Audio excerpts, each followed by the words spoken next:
In this episode of One Day with You, Invest People feature Mr. Wang Junyong, the Managing Director of TG International School in Phnom Penh, Cambodia. With a strong background in international education, Mr. Wang leads both TG International School and Kinderland Preschool under the Crestar Education Group, focusing on academic quality, school development, and student growth. He plays a key role in shaping a learning environment that prepares students to become globally minded and future ready. His leadership also supports teacher development and builds a strong connection across the education community. Mr. Wang also shares his insight on the opportunities and challenges Timor-Leste may face in joining ASEAN, highlighting the importance of education, leadership, and regional collaboration for national progress. Invest People invite you to learn from Mr. Wang Junyong's inspiring journey in education and hear his valuable insight on how Timor-Leste can move forward in today's fast-changing regional landscape.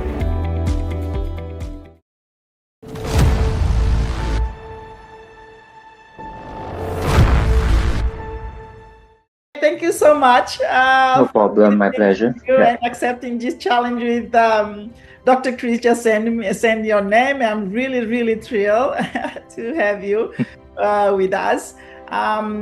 Yes. So how are you? I'm good. Thanks for the call. Would be very excited to speak to you more about my work and then to actually understand more about the Timor-Leste as well. We want to understand you better.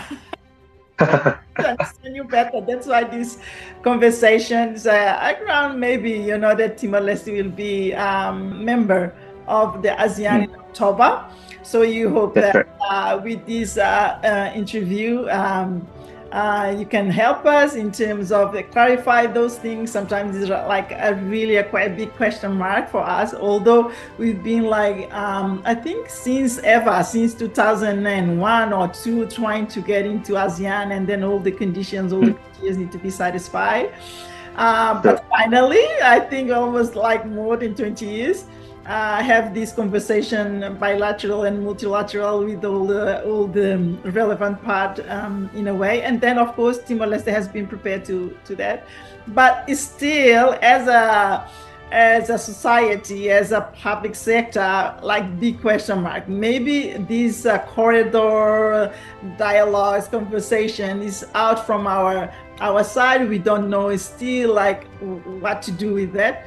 So thank you so much that you can give us a clue of what is this, yes? Or what is ASEAN?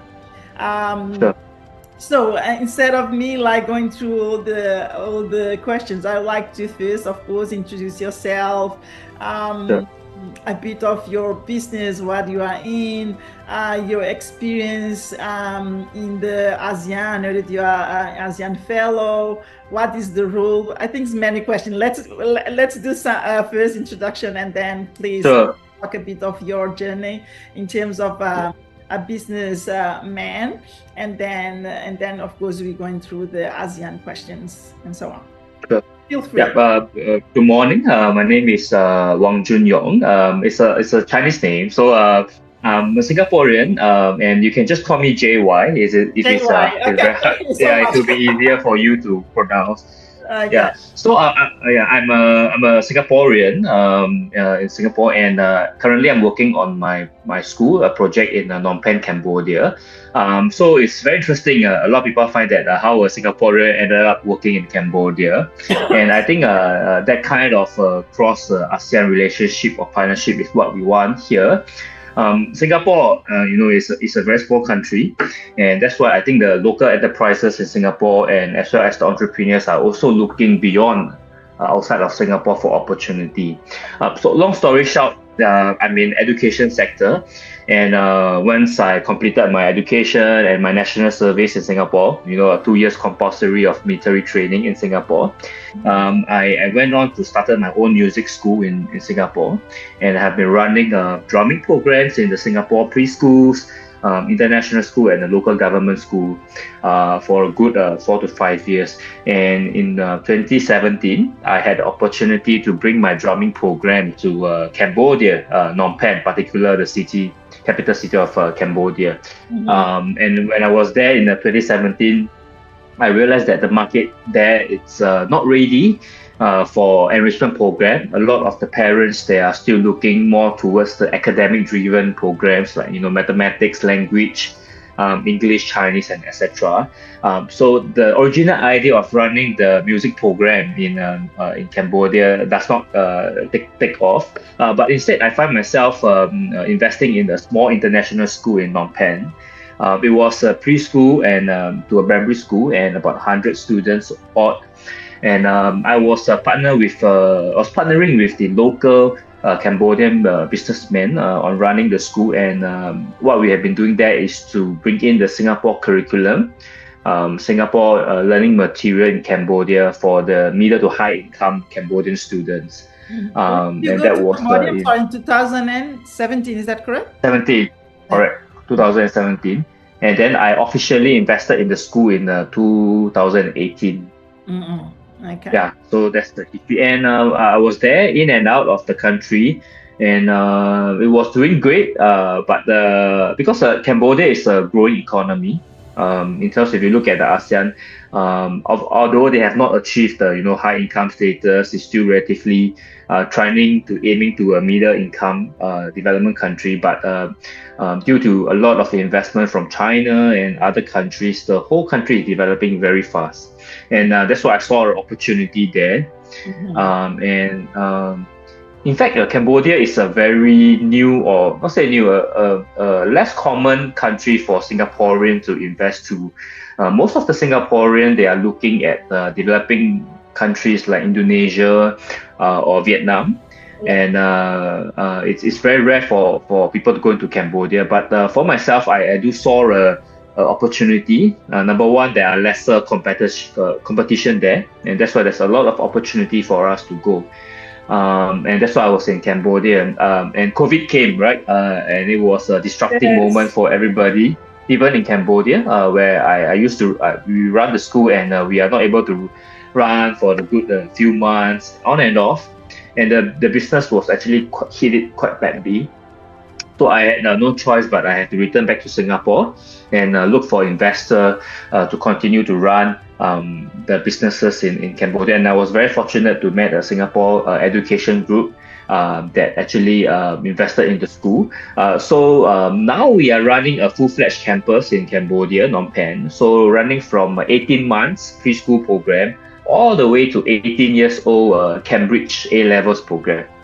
So it's a K to 12 school. So from the preschool until all the secondary, 12 years. Correct, and to the high school. Correct. So the students. Correct. So the students will graduate with Cambridge A-level certification. So it's an international school. The students come in with preschool, and then they will move on to primary school, high school, and then a senior high school. So by the time the students graduate, they will be about 18 years old when they complete the whole K-12 program. And then with that A-levels, they are able to apply for university in Singapore, Australia, and Malaysia, and other Commonwealth countries as well. Yeah. Yes, I'm so glad you have this experience with Cambodia. Yes, because Timor-Leste, more or less, I can say, that has some similarity in terms of like profile as a country. And then we'd like to know a bit more about your experience once you've been there as investor. What kind of difficulties? Because I don't know if you can consider ASEAN as a European Union. We know that there's a two rhythms. Those one more advanced country, and those one I don't know in ASEAN also we observe that. But if I can see like really quickly, Singapore is one of the develop and trying to pull everyone up as well. Someone that really more a country more developed. So how you see as a person that belongs to higher levels of standards and come to a country maybe similar to Timor, where the main challenge you found, and still struggling, that you think that Timor-Leste need to be in a way to attract investor to Timor-Leste when he will be a member of ASEAN? Sure. I think that first of all, ASEAN is a very, very diverse community. we just speak about the language is different between all the ASEAN countries. The religious, the background, and everything is very different.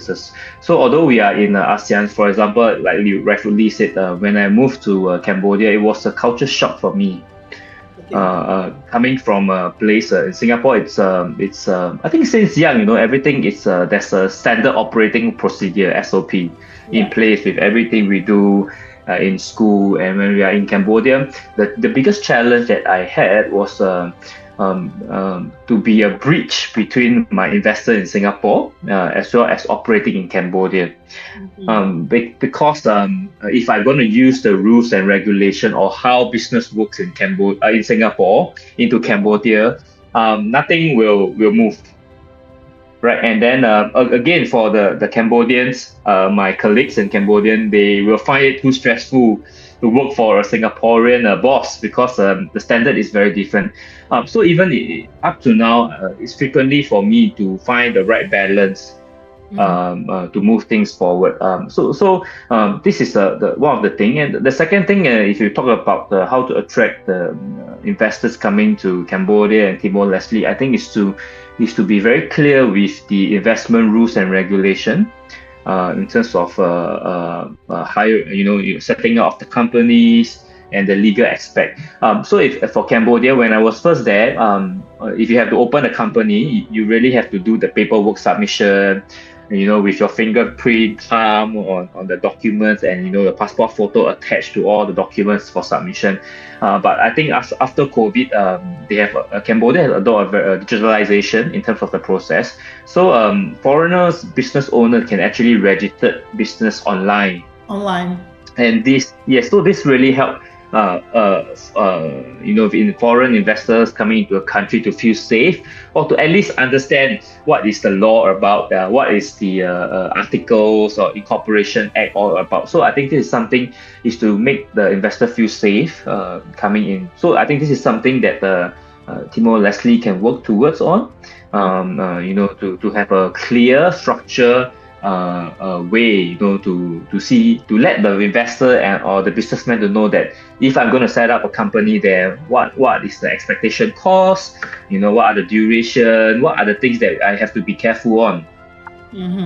Yeah. So for you personally, what do you think is the most challenging issue that you face beyond this legal framework of investment? Any other beyond this that you think that which were really difficult for you to adjust beyond your cultural shock as well? Any specific? Can you just give me an example of specifically that you think that will help a lot if you work with that?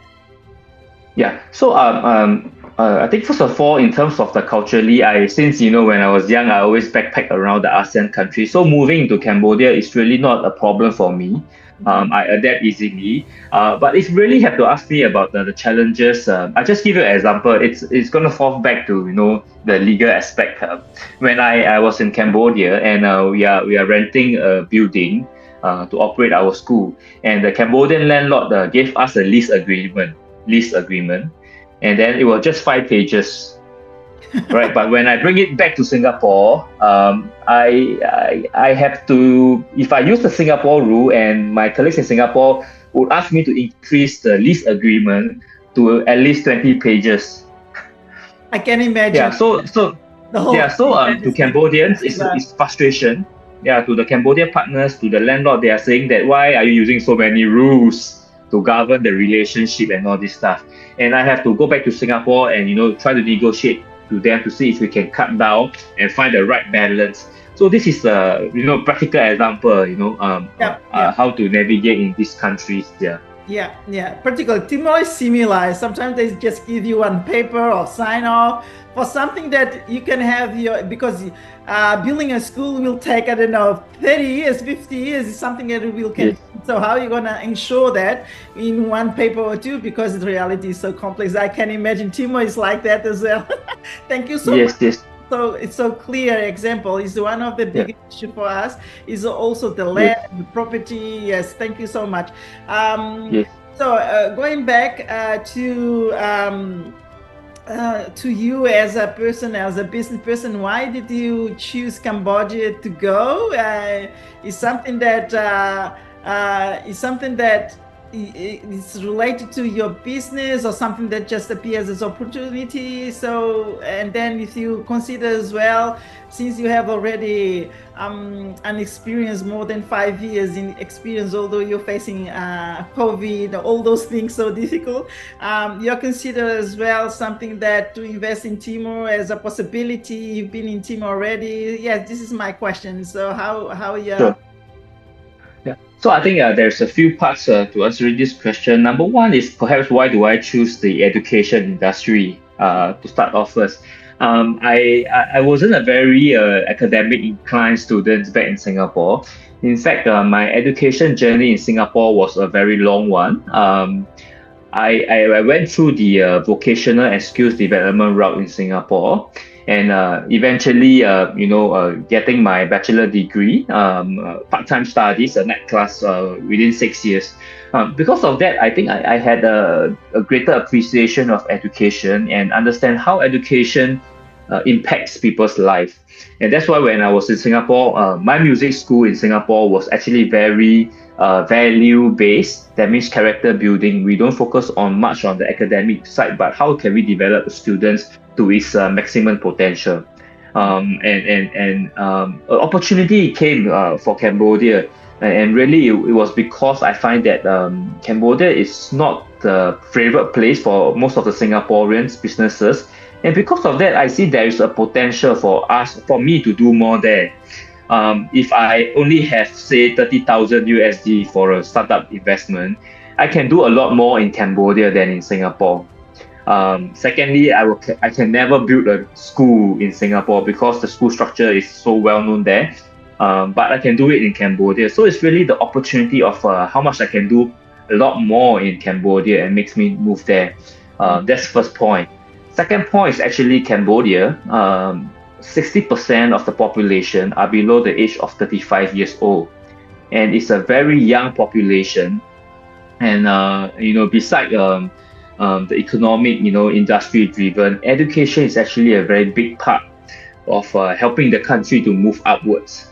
If you look at Singapore, when in our founding years, our government spends a lot on education, and it's a long investment, so after 20, 30 years, we see our students graduating and coming back from overseas to help to develop the country.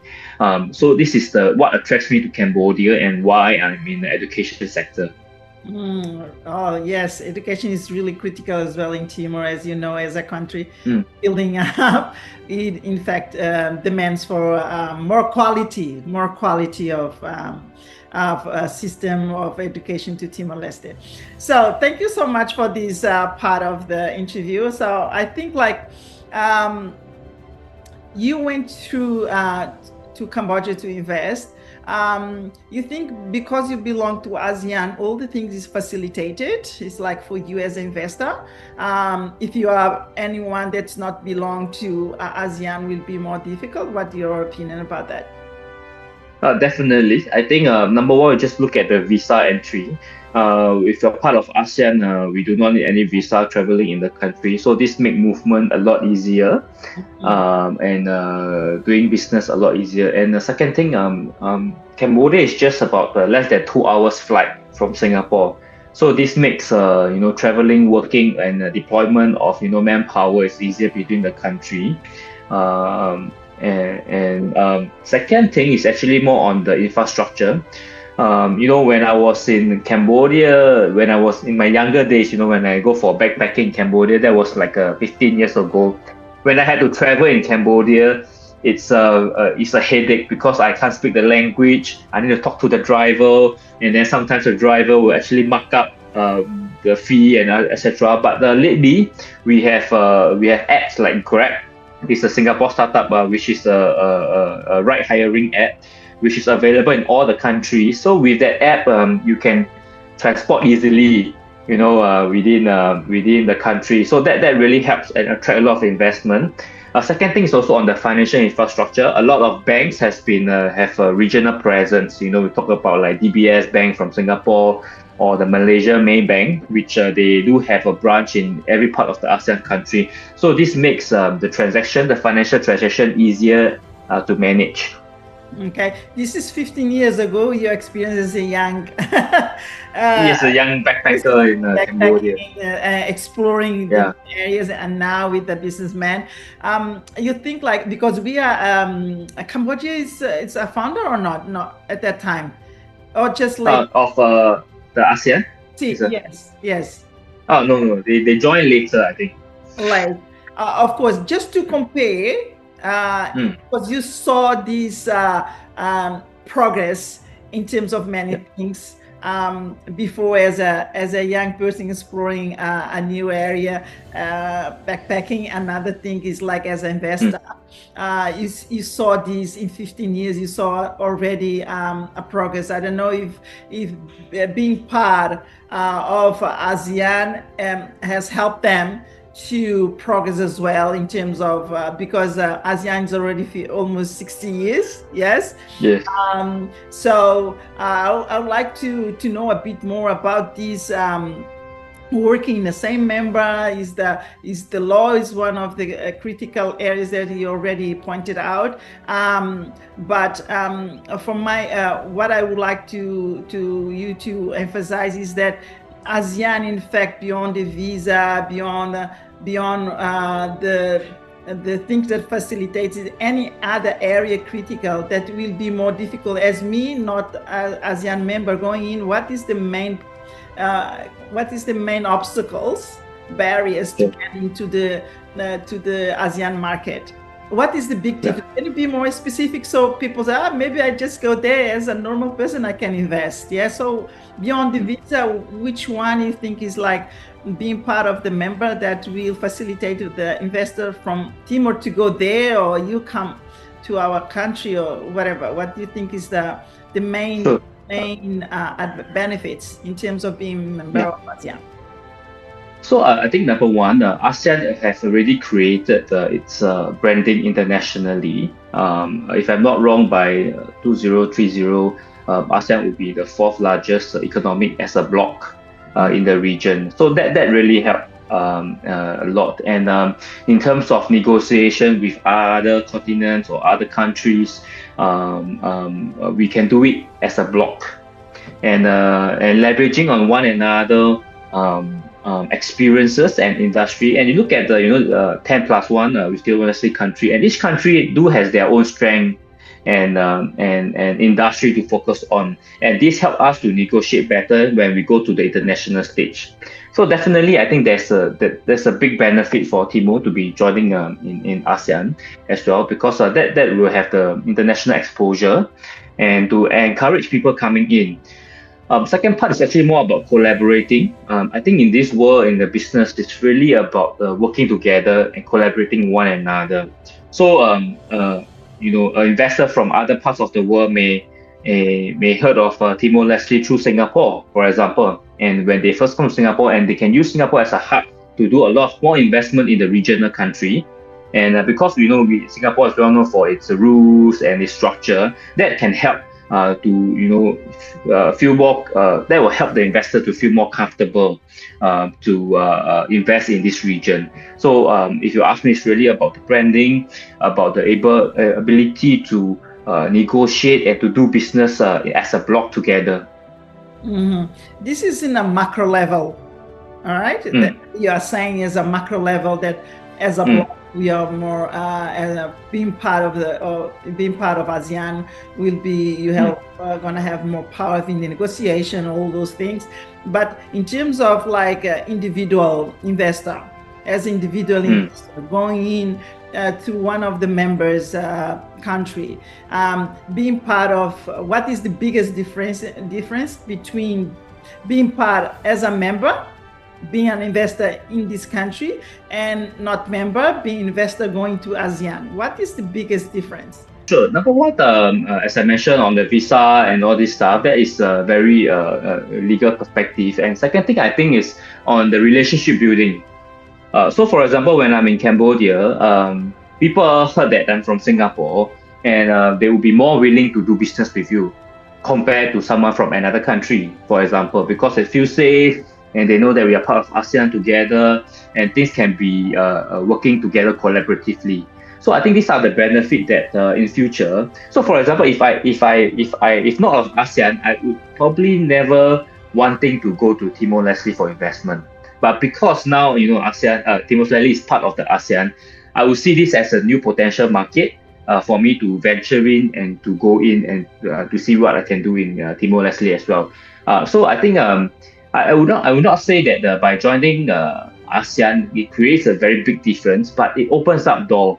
And this is the key thing in business sector, right? In private sector, the key thing is open up door and then allow the people from both countries to exchange themselves in terms of building, in terms of education, business, and cultural. So this is the first step of doing it. Mm-hmm. In terms of more like practical, like taxation, is there any benefit in terms of more like operational level of those things that for the foreigner investor not belonging to ASEAN will be higher? I don't know, is there any benefit in regards to that? Or so regarding specifically between Singapore and Cambodia, we do have the double taxation agreement within the country. A businessman, when I do business in Cambodia, I do not have to pay tax back home. I just have to, if I pay in Cambodia, right? So these are all the arrangements already in place, which I'm sure when Timor-Leste come in, there will be more such arrangement facilitated in the countries. Now we are also Singapore is very keen in terms of the energy market, right? So there will be this ASEAN grid arrangement as well within the ASEAN country also. So definitely there are some benefits to doing so. But again, for me, from my experience, it's really about the relationship.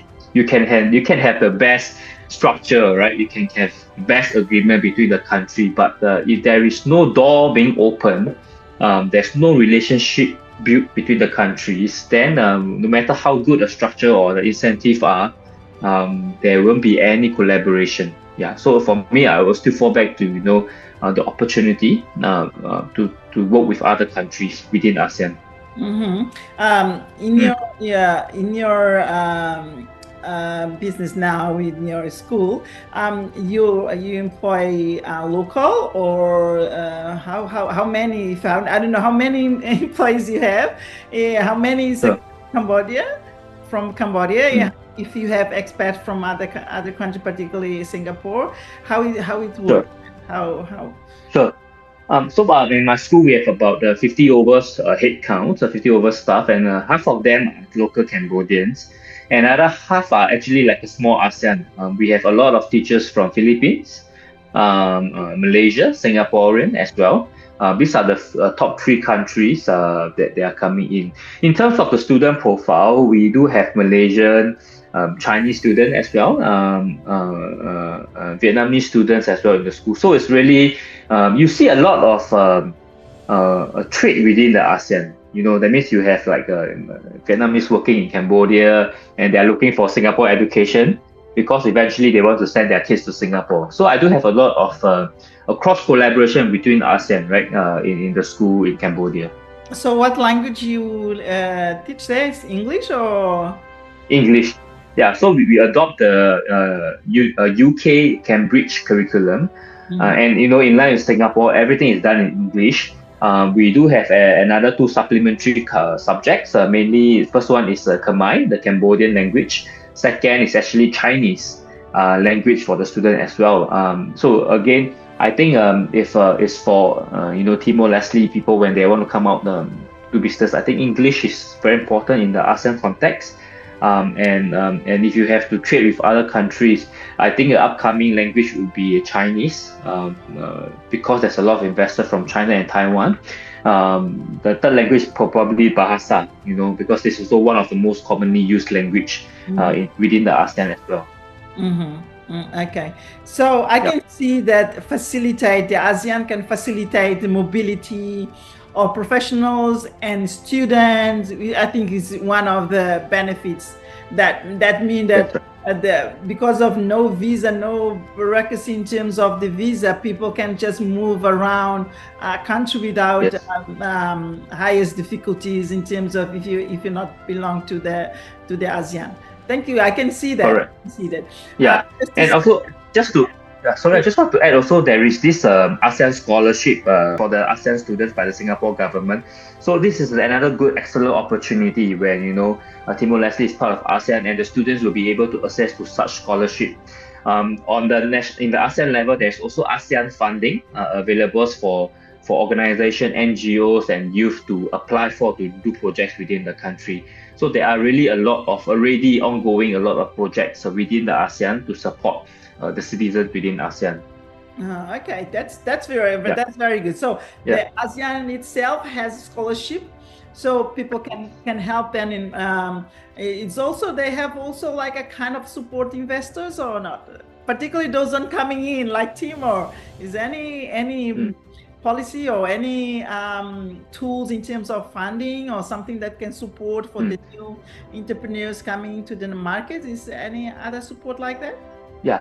So I think there are some fundings specifically for the youth development. That means the youth entrepreneurship, if they want to do something projects. In terms of the financing, there are also banks supporting green financing within the ASEAN. So for example, Timor-Leste, probably they can work on the ecotourism sector. And you need some funding to do the ecotourism sector. And there are banks in Singapore who will be happy to explore that as well. So these are little things that are already in place to do that as well. Okay. Where do you touch bank or so on? This kind of issues that I think is really important as well. Me belonging to as a member, I can go and borrow money at the banks of Singapore or something like that, or maybe I need something more. Yeah, instead of is that possible that I can go to Singapore or whatever is the member, the country, so I can ask for money in the banks to go and invest. I don't know. Okay, so I think that it's a very big market, and you need a lot of research to probably to talk about this. But specifically, we talk about the banks in Singapore, DBS Bank Singapore. There is this DBS Bank Foundation, which they are there to help social enterprises to sustain. So, for example, there might be a social enterprise or social entrepreneur in Timor-Leste that want to do a social enterprise related project to help. And DBS has this foundation that support this social entrepreneurship. And a lot of their work has to be within ASEAN context as well. Correct. So these are one example that I can think of at the moment that the banks are supporting in terms of borrowing money and all this. I think there are a lot of details to go into. For example, the ownership of the company, is it a joint venture? Is it a full foreigner ownership and all these things? So these are very detailed things that we probably need the banks to come in to talk about. But at the moment, I think there are such programs available. And if you talk about between ASEAN and other countries, for example, with the US. They do have this young Southeast Asia Leadership Initiative program, which the US government actually supports youth from the ASEAN country on the exchange program to US university. This is one area, right? A second area, we do have this. Sorry? Still on this? Yes, still on. Yes. Yeah, it's called YCLI. People can search of it. And there are also partnership with the Japan government. There is this youth program. It's called SEAP, Southeast Asia, Ship for Southeast Asia Youth, where they find youth, 10 youth from each of the ASEAN country, and then they put them on the cruise ship for an exchange program with the Japanese youth. So this again open up door, and what I've been trying to emphasize a lot is opening up door is very important for especially the young people to do education or to do business in the different countries within ASEAN. Mm-hmm. Okay, this is a perspective of someone from Singapore going to Cambodia. If the other way around, Cambodia to how you see for those one like Timor or like Cambodia want to invest in Singapore, what kind of opportunity is there that you think that other members can contribute or Timor can contribute to Singapore? What are the trends in terms of business opportunities?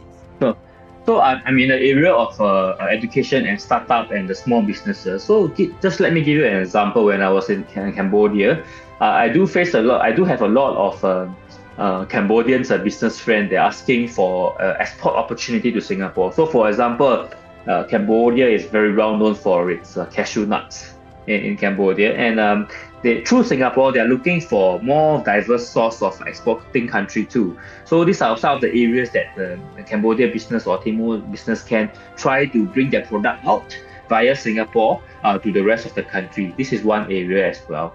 I also met a lot, like in Cambodia, I met a graphic design company. They do a lot of graphic design. They are also opening up. Yes. Yeah, they are still asking me if I can help them to look for businesses in Singapore, and there's a demand because the wages cost in Singapore is very high, right? A lot of people are trying to outsource their product or their services from Singapore out to developing countries like Cambodia or Philippines. So it's really about the two ways exchange that we can go into.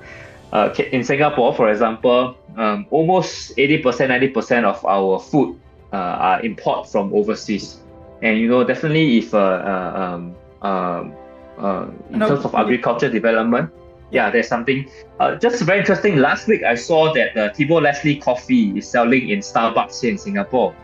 So this is just an example of how things can be out. People, of course, investment coming into Timor-Leste, but what are the things that can be exported out from Timor-Leste as well to the ASEAN and to the region through ASEAN as a platform?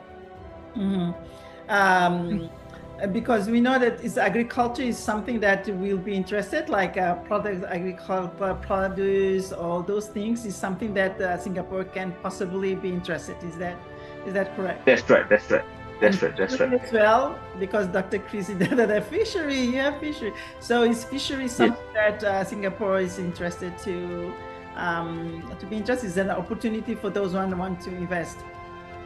Yeah, so Singapore, we have this plan by 2030, right? We should be sustainable in terms of our food source as well. So in Singapore, we do not really have a lot of agriculture. Our meat, our chicken, and our pork sometimes fly in from as far as Brazil. We buy a lot of eggs from Brazil, from Ukraine, from Poland, etc. So I think this is something that if Timor-Leste can position well in terms of the agriculture, it's something that I think that both countries can work together.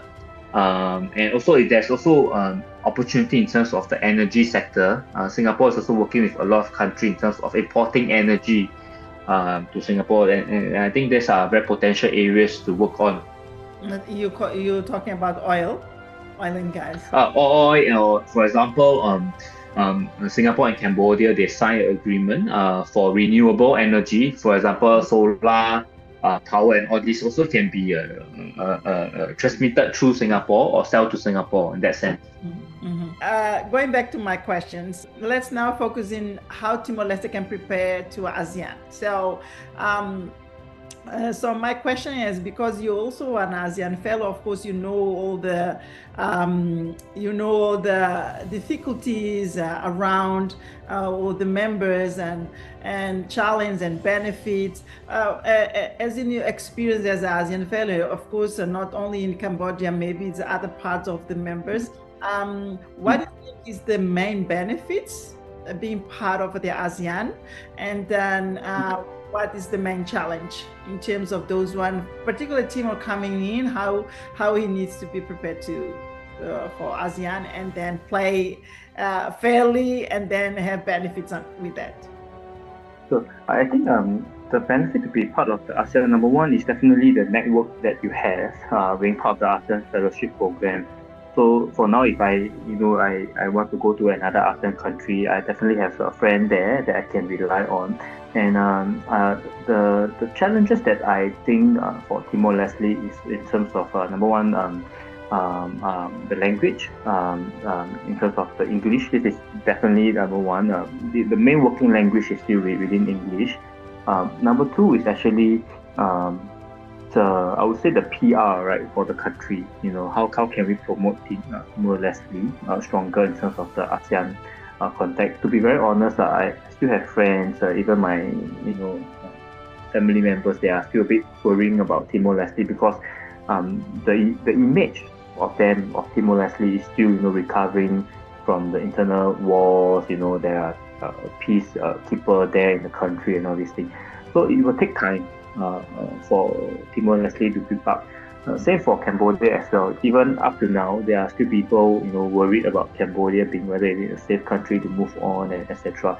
So these are the few things internally. I think that Timor-Leste people need to open up themselves to understand how the other ASEAN country works, and probably use Singapore as a benchmark as well in terms of the processes and all these things. And that's why I think last week the Prime Minister of Timor-Leste was in Singapore with us, and I think the Singapore government has pledged a package to support Timor-Leste in terms of the integration into the ASEAN, and this includes a lot of training. And I was looking through, a lot of them has been really on education, training, scholarship for the students, and then training up the civil servant to understand how the processes work in ASEAN, etc.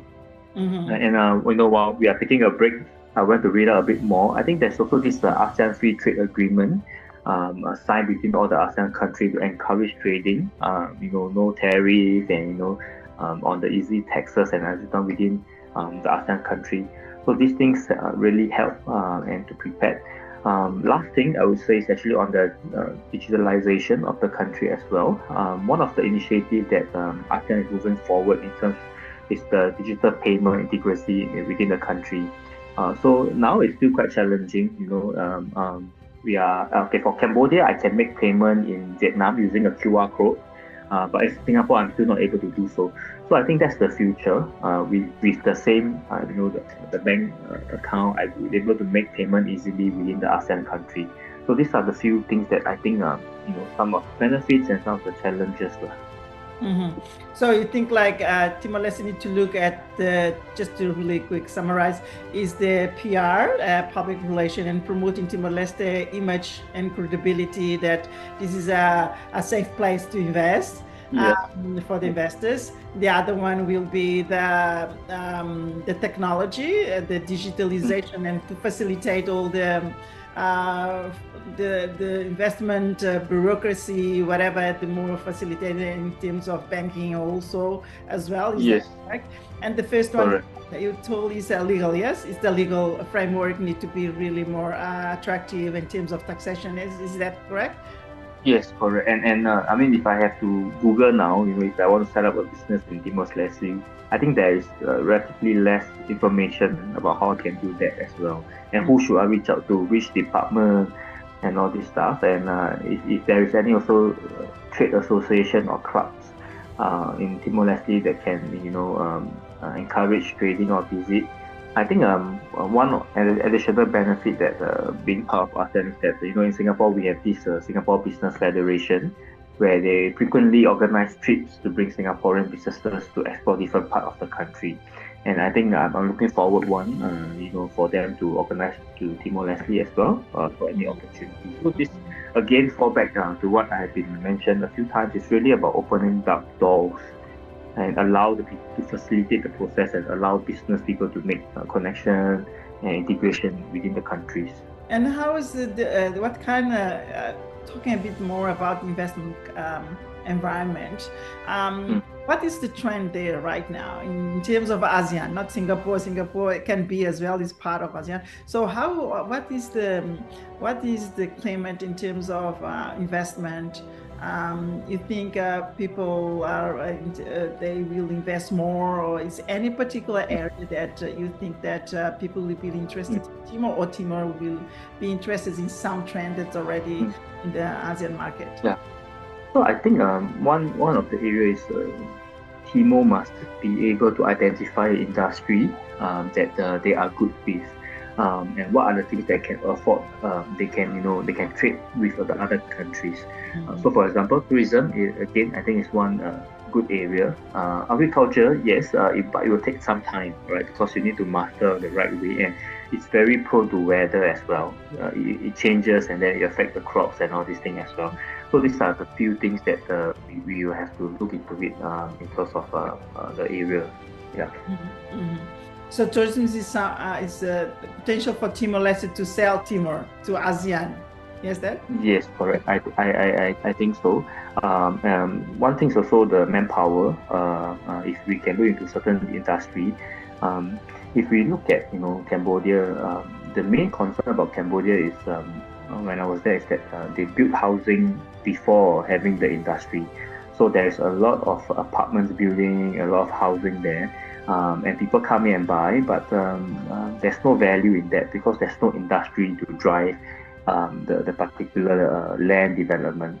In contrast for Singapore, when we founded the country, I think our leaders focus a lot on the industry. We set up a lot of factories, low cost factory back then, and then slowly we move up the value chain into a R&D center right now. So we may not manufacture a lot of the items here in Singapore now, but a lot of the brain work, the design, the research has been done here, and I think these are models that Timor-Leste has to figure out what are the main area besides tourism that they can focus on, because if there's another pandemic, then the most affected industry will be tourism, right? Even for Cambodia, I think they are still recovering from the pandemic, and because a lot of the GDP is relying on the tourism sector in terms of the Angkor Wat. They do have a signature place. So in Timor, what would be the next thing that people want to visit? The USP, like if you ask me indirectly, yeah. Mm-hmm. Okay. You think like fishery is one of our sector, like that can be something that you'll be interested beyond the... I think so. Right now we have the oil and gas, yes, the main one that is a kind of our engine. Fishery, yeah, but I think the challenges would be for fishery would be the logistic infrastructure, because if Singapore they would keen to buy, and how can I transport this fishery? At the moment, we are still relying mainly on Malaysia and in our closer neighbor Indonesia on the supply of the fishery, and obviously unless it's a very specific type of fish, for example salmon or what, that you probably you can import in. But I would foresee logistic challenge is one, transportation is one, and this is also something that I think Timor will have to work on it. So for example, I just did a search on the flight from Singapore flying to Timor.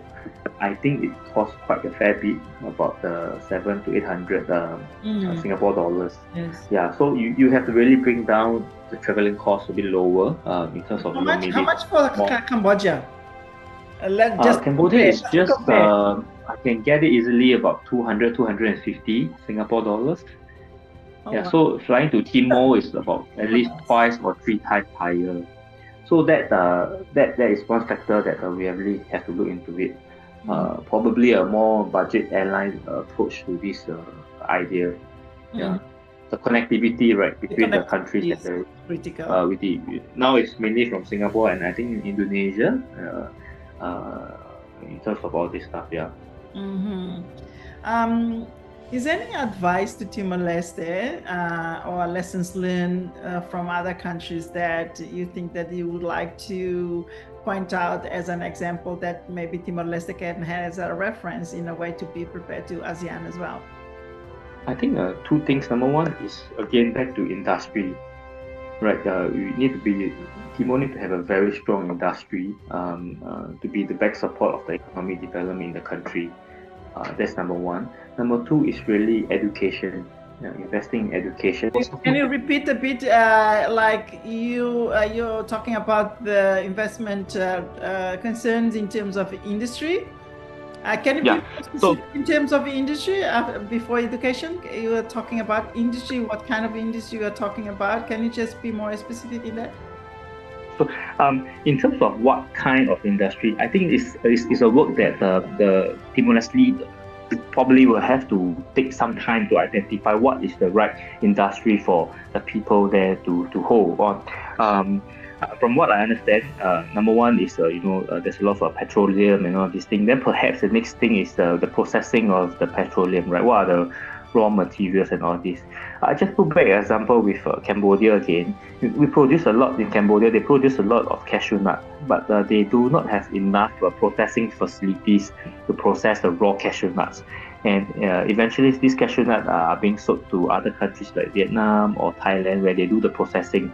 And if you look at the value chain, which part will give you the higher margin? Processing, right? It's not the farmer, right? So I think these are the things that I think the government or the leaders will have to start thinking about it in terms of how can we build up the industry for Timor-Leste, be it in the petroleum industry, be it in agriculture, fishery, and all this stuff as well, or even can be a low-cost manufacturing base for a lot of the countries. Mm-hmm. Okay. Yeah, because it's very near Australia, right? So I think that there could be some outsourcing of manpower from to Australia. Yeah. Yeah. Okay. So for me, for instance, I want to invest as a new person going to ASEAN to invest in something. What do you think is like for me to be a sustainable investment, like in somewhere in your country or other countries? What I need to know about? I'm in the service area, for instance. Sure. One of our critical. Let's go for the most typical one in Timor-Leste. I think Timor-Leste has a lot beyond the service, but particularly in agriculture produce, that we think we have a great potential in a way to explore and export, and maybe fishery, as you talk. If I'm part of this, or even a kind of a supply, what I need to consider in a way to invest in ASEAN, and what is the challenge and benefits that I can get? Sure. If I put myself sure. So if I put myself as an entrepreneur in Timor-Leste doing agriculture and fishery trade, I think number one is to get to know the people in the ASEAN country, your business partner. That's very important. Of course, the government-to-government aspect, they will have a lot of support structure and all this, but it really boils on to the relationship you have with a particular country. So, for example, I would look for Singapore, right, as a place to export my products to Singapore. And then what are the channels there in Singapore? All right, will it be easier for us to work directly with a supermarket, for example, in Singapore, and have a Timor-Leste agriculture week where I promote the whole week of top agriculture products from Timor-Leste, something like that. So number one, looking for the right partner people. Number two is have the right channel. These are the two things that is very important. And I think eventually, before investing in overseas, I think you must able to. The key thing I think now for Timor-Leste is more on attracting investment coming in, and how can I sell my product out of the country. I think this is the first phase that I think Timor-Leste businessmen should try to explore.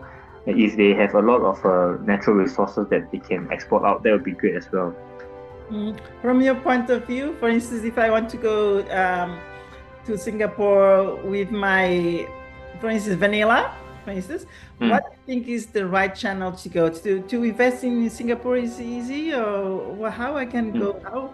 How can I invest? What are the channels? What are the mechanism that I need to go through, more or less, of course. Maybe it's easy or it's not. How can you just give me an example if I want to export vanilla to you? So what I need to do? So you see, it goes back to the product itself, right? If you talk about vanilla, I think it's a very niche and probably very high end. If the quality is good, and then I will probably work with fine dining restaurant in Singapore, right? That wants all these products. So for example, in Cambodia again, they have a very famous pepper. It's very well known in the world, and the Michelin restaurant will use that. So these are the approach that I will use, depending on the product that I'm selling. If I'm doing rice, for example, then it will be a bulk purchase, right? Then I will have talked to the supermarket, the distribution of this. These are one thing directly. Second thing is, I think there are also in Singapore there is also other trade associations like the Singapore Enterprise, which is the government-focused enterprise, and EDB. We have this Economic Development Board, which they are tasked to attract overseas investment coming in as well, helping the overseas company coming into Singapore to run business as well. So these are the few areas to learn. And if you ask me what's the best way to get all this knowledge, number one, social media. Right now it's readily available, and second thing is AI. ChatGPT. You ask, and they will give you a list. Who should you talk to and all this stuff, and then you use social media to help you to enhance the process. Definitely. But it's easy. It's not really bureaucratic. Like everything in Singapore, it's more easy than Cambodia, for instance. Depends on the.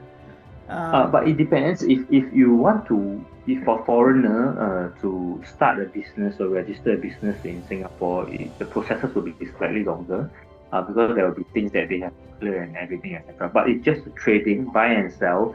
I think these are more very direct approach, which I think the speed will be faster. Yeah. Anyway, one of the challenge that now I'm considering other interviews that I spoke is the cultural.